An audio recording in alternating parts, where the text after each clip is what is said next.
been learning the stories of Moses in the Bible over the past few years, but when we were asked to put together a timeline of the events in Moses' life, we had a hard time knowing which came first, the 10 plagues or the 10 commandments. So we did a little exercise to teach ourselves the order of all these separate Sunday school lessons we have had over the last few years. On each piece of paper, we wrote a separate event in Moses' life. Then we had to lay out those pieces of paper on the ground in the right order to make a timeline of Moses' life. Then we talked about the way people in the Arab Spring and the Occupy/99% movements around the world are like modern-day Moseses.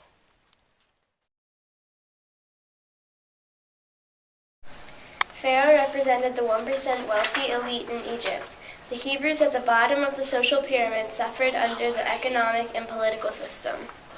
In the house of Levi, a couple bears a child named Moses. Pharaoh announces all baby boys of the Israelites, also known as the Hebrews, will be killed. Moses' mother makes a basket of bulrushes and places Moses in the basket in the river Nile. Moses is adopted by Pharaoh's daughter and educated in Egyptian wisdom and learns from the Pharaoh how to be a leader. At age 40, Moses slays an Egyptian who is oppressed. Moses flees to Midian. Moses marries Zipporah, the daughter of Jethro. Moses tends sheep for Jethro for 40 years. God tries to Moses for a burning bush. Moses' rod turned into a serpent and back into a rod.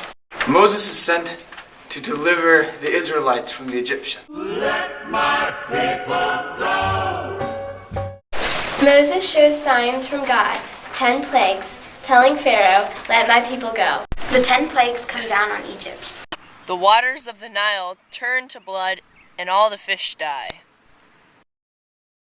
Frogs hop into people's houses.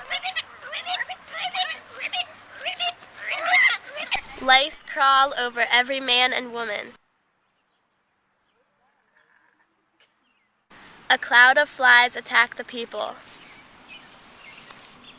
All the oxen are struck by disease. People are covered in boils. Heavy hail flattens whole fields.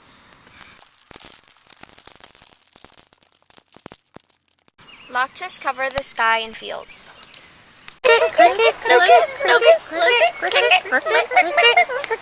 Darkness falls for 3 days. Darkness.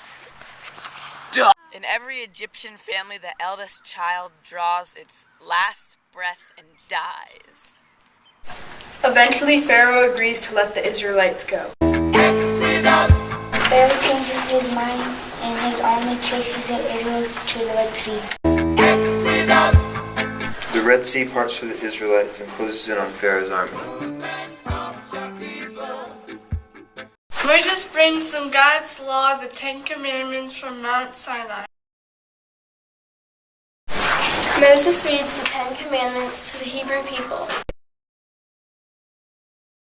You shall worship no other God but me.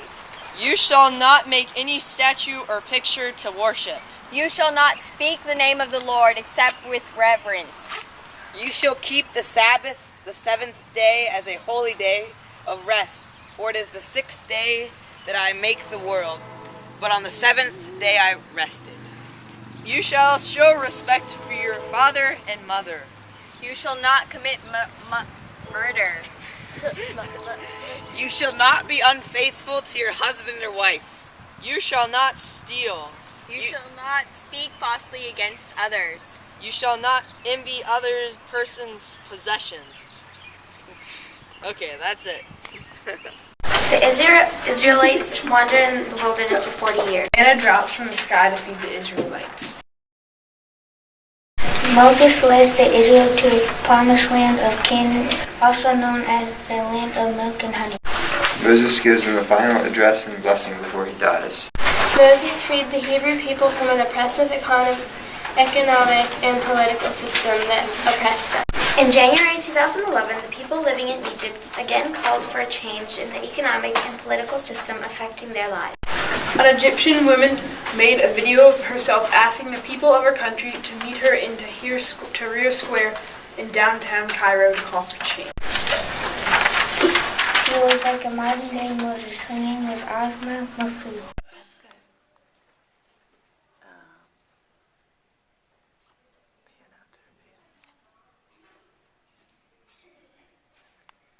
In the fall of 2011, people living in the U.S. began to call for a change in their economic and political system.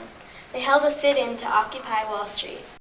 Wall Street represents the 1% of Americans who are benefiting from the current political and economic system. Occupy Wall Street says they want an economic and political system that works for the 99%.